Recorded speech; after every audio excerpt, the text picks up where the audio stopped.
Yo, what's up guys, Max here, helping you guys level up your game, and in today's video we're going to be taking a look at the 10 most common mistakes Fortnite players make in arena mode.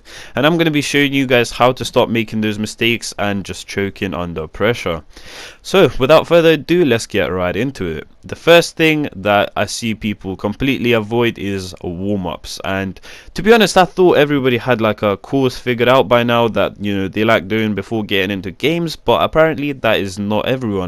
So I just wanted to inform you guys quickly that warm-ups are really important and necessary to do before not only arena and scrims, but just playing Fortnite in general, as it just gets your blood flowing, through your hands and all that, and it also gets your shot on point, gets your edits nice and clean, and all of that stuff, and it just will help you out against the top tier players you're going to be fighting against in arena mode. Alright, the second mistake I see people make is not making loot routes, or making loot routes that are super inconsistent. And what I mean by that is, you may land at a unpopulated spot that not many people land at, it's pretty low key on the outer edge of the map, but you won't always get good loot from there. Like, you might walk away with like a grey or a green AR or a pump or something, but sometimes there will be cases where you won't even find a shotgun. And what you need to do about that is make a path that is based around a couple vending machine spawns, as it will just help you massively, as you can get at least a gold rarity weapon from the vending, and most of the time it will be purple or gold from my experience anyway.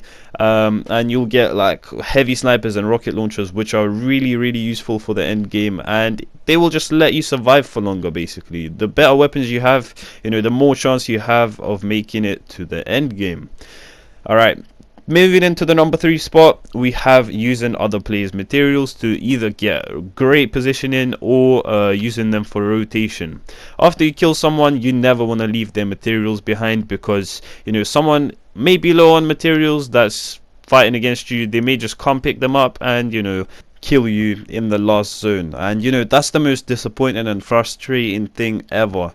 So you never want to leave materials behind. You want to just get better positioning in your zone, build a little base, or tunnel in. So for example, you find 200 metal on the ground after you kill someone, you just tunnel in with 200 metal and then come back to the loot pile and pick it up, and boom, you've got a free rotation basically. So yeah, I hope you guys get that, and if you didn't quite catch that, just message me down in the comments below, and I'll explain what I meant. Alright, at the number 4 spot, we have switching materials to brick or metal when fighting in the early or mid game.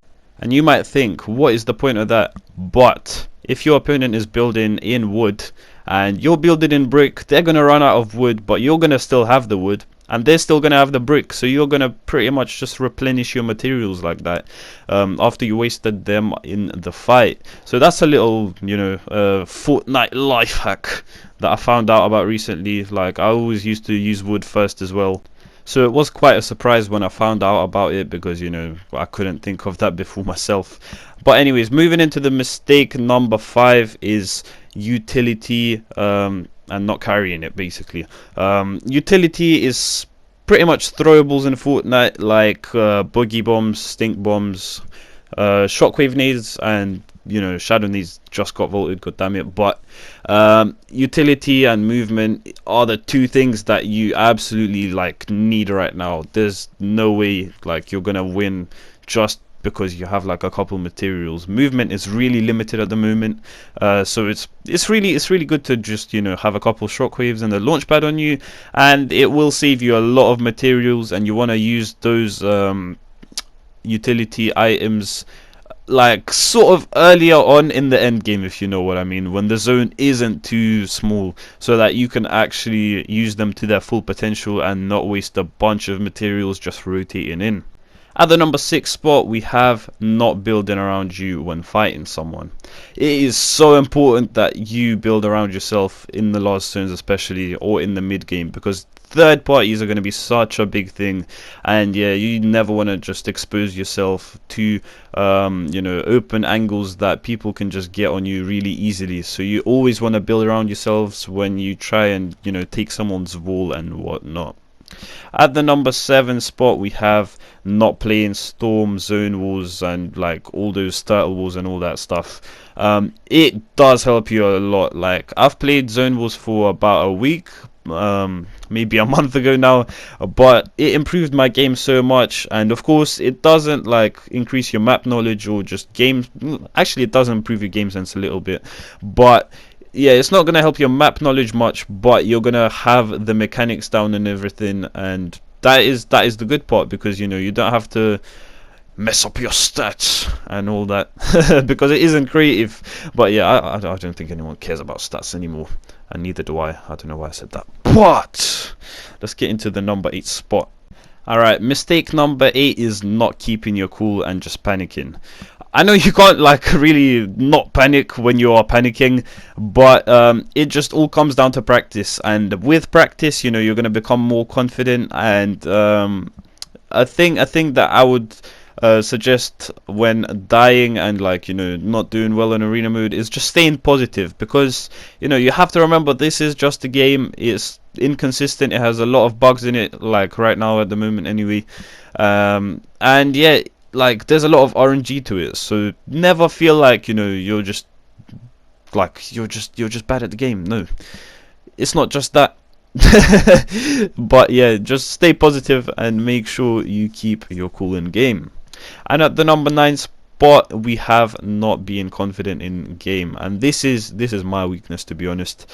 Like, I pull off a lot of, you know, just stupid things in arena mode half the time, just because, you know, I panic a little bit. Well, I don't panic, but I just don't play confidently. Like, I can't play aggressive in arena mode, and I don't understand why. But like, when it's good players you're fighting against, you just don't feel as confident, because you know that you're fighting someone of your like someone of your skill level pretty much. And yeah, it doesn't make you feel any better, to be honest. So yeah, just try and, you know, warm up. As I said, that will give you confidence, especially if you do it for a while, for, you know, at least like half an hour, and then maybe jump into a few practice games in pubs or something like that, and that should help you out a lot. And finally, mistake number 10, playing to win instead of playing to improve. You should always be playing to improve rather than just win. And the things that are your weaknesses in game, when you die, that is what you should then go and fine tune, like, you know, game sense. Game sense is a thing that I don't see a lot of people have, but mechanical skills is something that many people don't struggle with nowadays, because building is just such a relevant thing, and you have to be a good builder to survive out here nowadays, pretty much.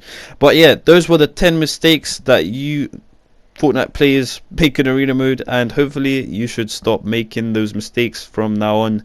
And yeah, make sure to let me know if I did a good job covering this video down in the comments. Make sure to leave a like if this video helped you, and finally make sure to subscribe and hit that notification bell to never miss another upload. I'm going to be bringing a lot more tutorials and skin combo videos in the future, and I will see you guys later. Peace.